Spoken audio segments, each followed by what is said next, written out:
Hello students, welcome back to my channel BBMQ study zone. आज मैं आप सबके लिए एक झारखंड हिस्ट्री का टॉपिक लेकर आई हूँ, जो कि है संथाल हुल। सेमेस्टर 3 में झारखंड हिस्ट्री एक न्यू पेपर आ जाता है, जो कि है कोर 7, और इसमें हमें देखने को मिलता है संथाल रिबिलियन एक टॉपिक है। ये टॉपिक बहुत ही इंपॉर्टेंट है एग्ज़ाम पर्सपेक्टिव से स्टूडेंट्स, बिकॉज ये हर ईयर ये इस पर एक क्वेश्चन ज़रूर आता है संथाल रिबिलियन पर लिखने के लिए। और आज ये टॉपिक को मैं शॉर्ट नोट्स के फॉर्म में लेकर आई हूँ, ताकि आप इसे अच्छे से अच्छी तरह समझ सकें।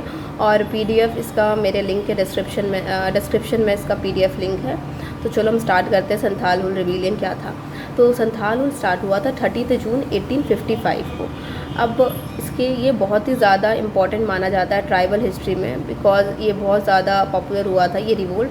और इसके लीडर्स है सिद्धू एंड कान्हो, चांद and Bhairav and there sisters फूलो एंड जानो। बट इसमें सबसे ज़्यादा इम्पॉर्टेंट है सिद्धू एंड कान्हो। उसके बाद आता है कि संथाल हुल जो पीपल थे, संथाल जो पीपल थे, ट्राइबल पीपल, वो रहते कहाँ थे? ये राजमहल हिल्स में रहते थे, और इनके लैंड को दमीन इको कहा जाता था, दमीन इको। अब आता है causes of the Santhal rebellion. Santhal rebellion के कॉजेज़ क्या क्या थे? तो कुछ तो कॉज होंगे, तब तो संथाल रिबिलियन अराइज हुआ।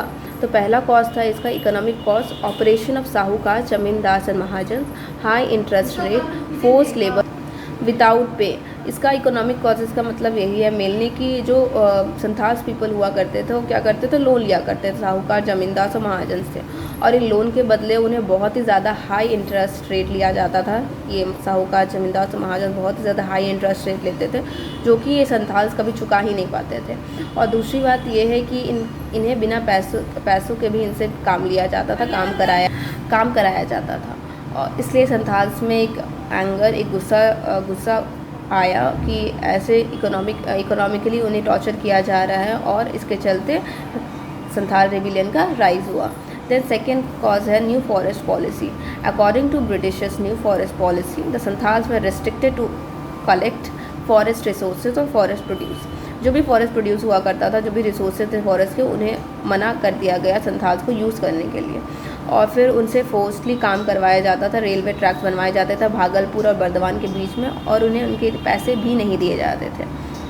और मेनली हम देखते हैं कि जो भी ट्राइबल पीपल होते हैं, वो अपनी माँ मानते हैं फॉरेस्ट को, बिकॉज बचपन से वहीं पले बड़े होते थे, और संथाल्स भी कुछ ऐसा ही मानते थे।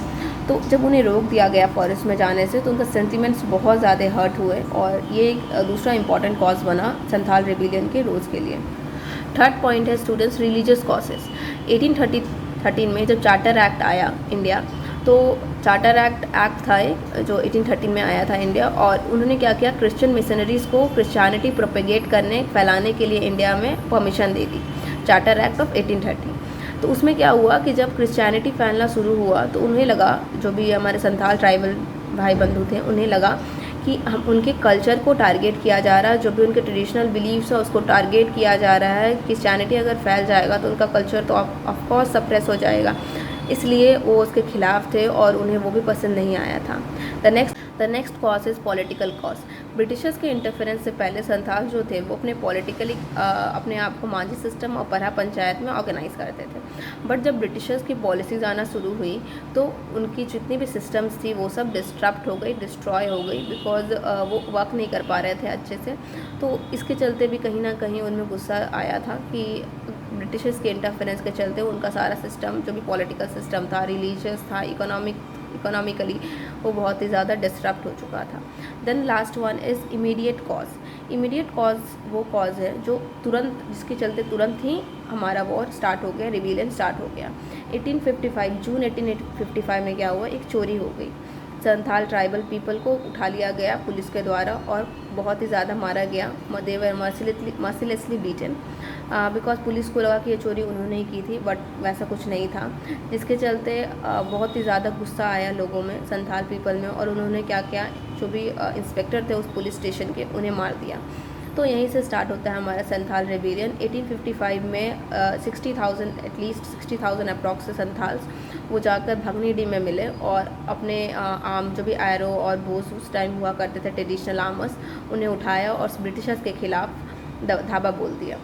कॉजेज़ के बाद अब हम देखेंगे इम्पैक्ट ऑफ संथाल रिवोल्ट, मतलब रिजल्ट्स क्या क्या थे संथाल रिवोल्ट के, कॉन्सिक्वेंसेस क्या थे। पहला है establishment of Santhal Pargana district. Santhal Pargana district को स्टैब्लिश किया गया। मेनली एक प्रिकॉशनरी मेजर था, बिकॉज ब्रिटिशर्स को रियलाइज़ हो चुका था कि ऐसे अनएजुकेटेड और इलिटरेट पीपल अगर ऐसा रिवोल्ट कर सकते हैं, तो अगर बाद में फ्यूचर में भी कभी ऐसा रिवोल्ट अराइज हो सकता है। तो ऐसे रिवोल्ट को बंद करने के लिए उन्होंने क्या किया, इस्टेब्लिश किया संथाल परगना डिस्ट्रिक्ट, जो कि भागलपुर से लेकर बीरभूम एरिया तक था, और इसे डिक्लेयर कर दिया गया नॉन रेगुलेशन डिस्ट्रिक्ट। देन हमारा सेकेंड है identity of the tribal people. Mainly Santhal rebellion ने आइडेंटिटी दिया ट्राइबल पीपल को और संथाल्स को मेनली, और आज भी ये गर्व की बात है संथाल ट्राइबल पॉपुलेशन में कि ऐसा कुछ रिबेलियन हुआ था जहाँ पे इतनी बड़ी जीत मिली थी संथाल्स को। और लास्ट इम्पैक्ट यही था, रिजल्ट यही था, legal consequence. Tenancy act enact किया गया संथाल परगना में, जिसके चलते जब भी विलेज ऑफिसर्स थे उन्हें जुडिशियल और पॉलिसिंग पावर्स दी गई थी। सो इतना ही था स्टूडेंट्स। बाकी पीडीएफ जो है वो मैं उसकी लिंक मैं डिस्क्रिप्शन में डाल दे रही हूँ। और अगर आपको अच्छा लगा हो मेरा video, then please like and subscribe my channel, और कमेंट में ज़रूर बताएं कि आपको कौन सा टॉपिक और पढ़ना है, तो मैं उसे ही जल्दी डालूँगी। Thank you.